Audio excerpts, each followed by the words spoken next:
पुन्हा तुझ्याच प्रेमात भाग 1. माधवन, तू नायराशी लग्न करून 3 वर्ष झाली. अजूनही तुला मूल झाले नाही. अभ्यासिकेतून एका वृद्ध वयस्कर माणसाचा आवाज ऐकू आला. त्याने शांतपणे उत्तर दिले, मला आवडत नसलेल्या बाईपासून मला मूल कसे होईल? दरवाजाजवळ आलेली नायरा नुकतीच दार ठोठावणार होती. ती तिथेच थांबली. तो आजिरतेने पुढे म्हणाला, आजोबा, मी तुम्हाला पुन्हा सांगतो, नायरापासून मला मूल होणार नाही. तुम्ही हा विषय सोडून दिला तर बरं होईल. छान, आजोबा रागाने ओरडले. त्यांनी चहाचा कप रागात जमिनीवर टाकला. नायराने दरवाजाजवळ आलेल्या पावलांचा आवाज ऐकला. ती सावरली. ती घाईघाईने शेजारच्या बाथरूममध्ये लपली. तिच्या घाईघाईच्या हालचालीमध्ये तिची कंबर एका कोपऱ्याला धडकली. अश्रूंच्या वेदना तिच्या कमरेपासून हृदयापर्यंत पसरल्या. तिच्या डोळ्यात पाणी तरळले.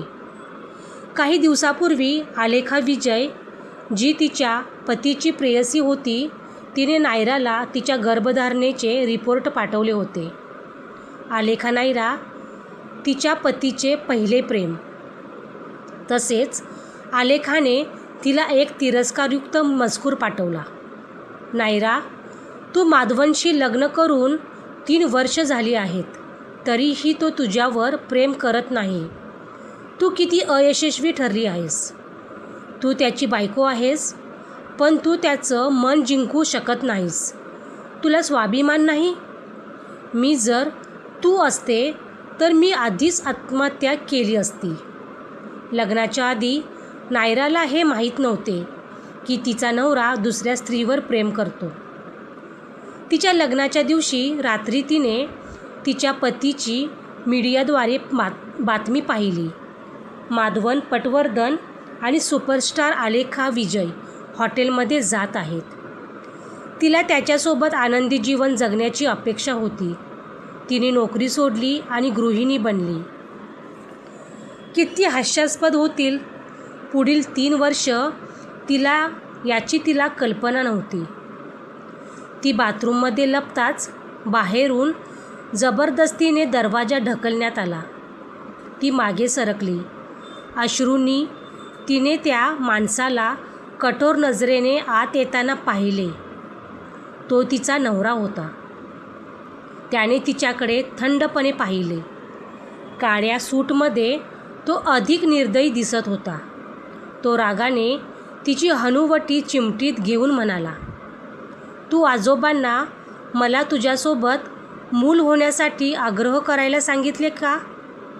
नायरा, एवढ्या वर्षात तुझे विचार अजूनच घाण झाले आहेत. नायरा काही बोलण्याआधीच तो थंडपणे म्हणाला, 3 वर्षापूर्वी तू मला फसवलेस आणि मिसेस पटवर्धन बनली. बाळावर विसंबून आयुष्यभर पटवर्धन कुटुंबात राहायचे नियोजन आहे का? त्याने रागाने विचारले. नायराचे भाव बदलले. तिचा खालचा ओठ चावत ती म्हणाली, नाही, ती पुढे बोलतच होती. तो म्हणाला, आजोबांची माझं बोलणं तू काय ऐकत होतीस? माधवनने तिच्याकडे उपरोधितपणे पाहिले. बरं झालं तू ऐकलेसच तर. तुला माझा तुझ्याबद्दलचा दृष्टिकोन कळला असेल. तू माझ्या बाळाला जन्म देण्यास पात्र नाहीस. त्याच्या निर्दयी शब्दांनी हृदयावर जणू रेघोट्या ओढल्या. तिला नेहमीच माहीत होते की माधवनचे तिच्यावर प्रेम नाही, परंतु जेव्हा त्यांनी सांगितले की त्याच्या लायक नाही, तेव्हा तिला अस्वस्थ वाटले. 3 वर्ष तिने मिसेस पटवर्धन म्हणून तिचे कर्तव्य पूर्ण मनाने पार पडले. मग ते बेडरूममध्ये असो किंवा सार्वजनिक ठिकाणी. तिने विचार केला होता की तिने जे केले ते हळूहळू मालवणचे मत बदलू शकते, परंतु तेव्हाच तिला समजले की त्याचे हृदय एक हिमखंड आहे. तिने कितीही केले तरी काही फायदा होणार नाही.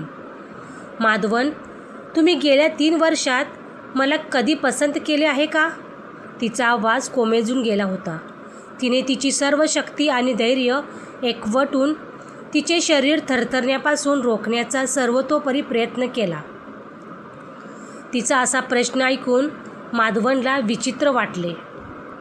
डोळ्यात अलिप्तपणा आणत त्याने विचारले, तुला काय वाटते? त्याच्या व्यंग आणि तिरस्काराने तिच्या अंतःकरणातील शेवटच्या बचावाचा पराभव केला.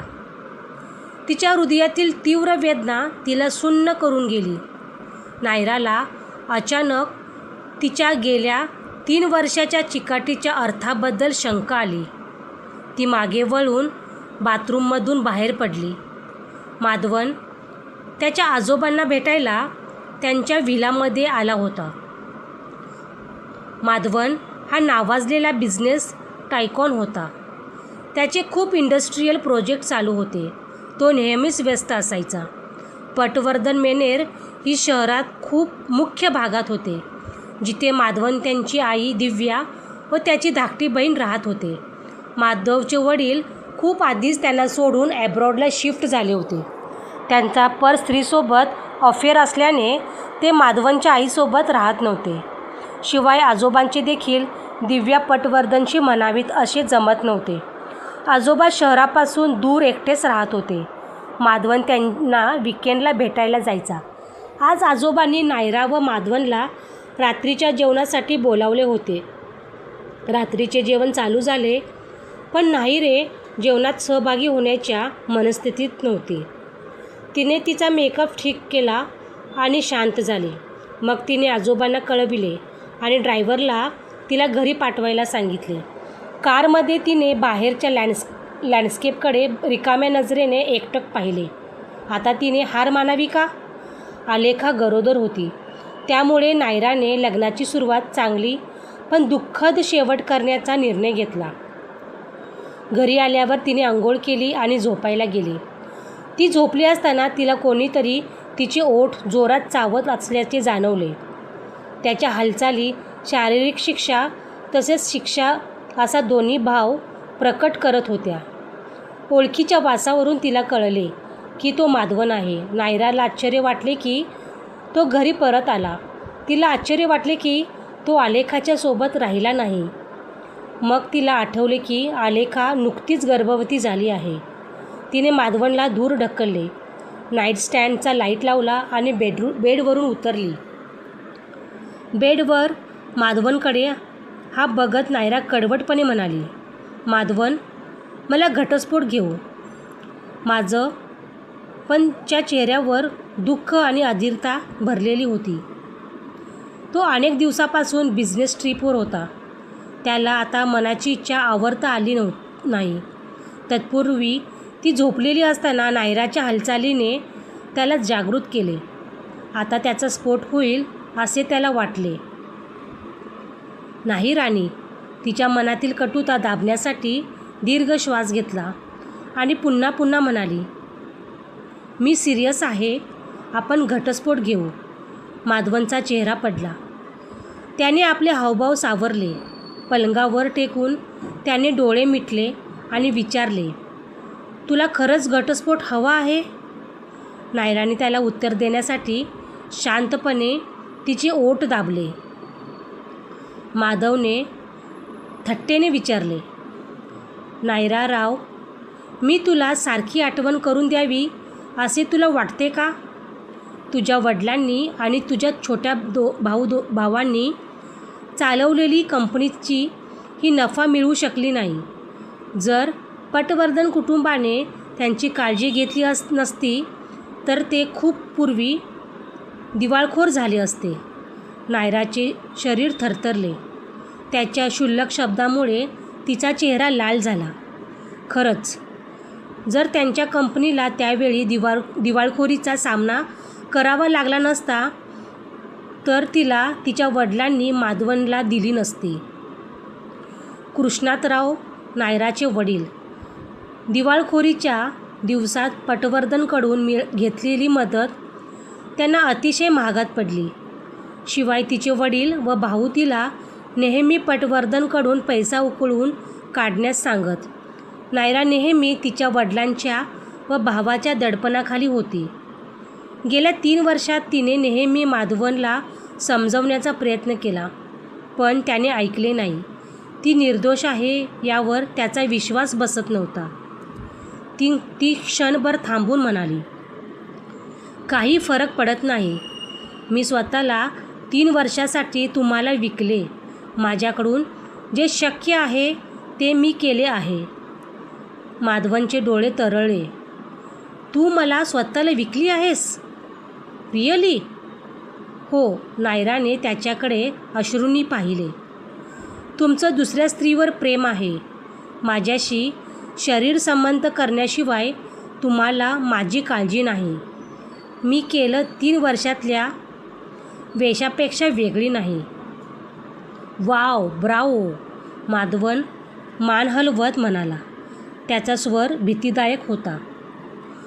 पण तुझं काय? तू एवढे श्रीमंत आयुष्य सोडायला तयार आहेस का? तुझ्यावर प्रेम करण्याशिवाय मी तुला सर्व काही दिलं आहे. त्याच्या तिरस्काराने आणि उपासाने नायराच्या मनातील हट्टीपणाला उत्तेजन दिले. तिने तिचा सुंदर चेहरा वर केला आणि त्याच्या उग्र डोळ्याकडे पाहिले. तुमच्या प्रेमळ आठवणीबद्दल आभारी आहे. मी एक निरोगी व्यक्ती आहे, उच्च शिक्षित आहे. मी उपाशी मरणार नाही. माधवनच्या आजोबाशिवाय पटवर्धन कुटुंबातील कोणीही तिचा आदर करत नाही हे नायराला माहीत होते. आता नायराचा पुढचा निर्णय काय असेल पाहण्यासाठी चॅनलला नक्की सबस्क्राईब करा. नायराचा पुढचा निर्णय पाहण्यासाठी भेटूया पुढच्या भागात. तोपर्यंत धन्यवाद. स्वतःची काळजी घ्या.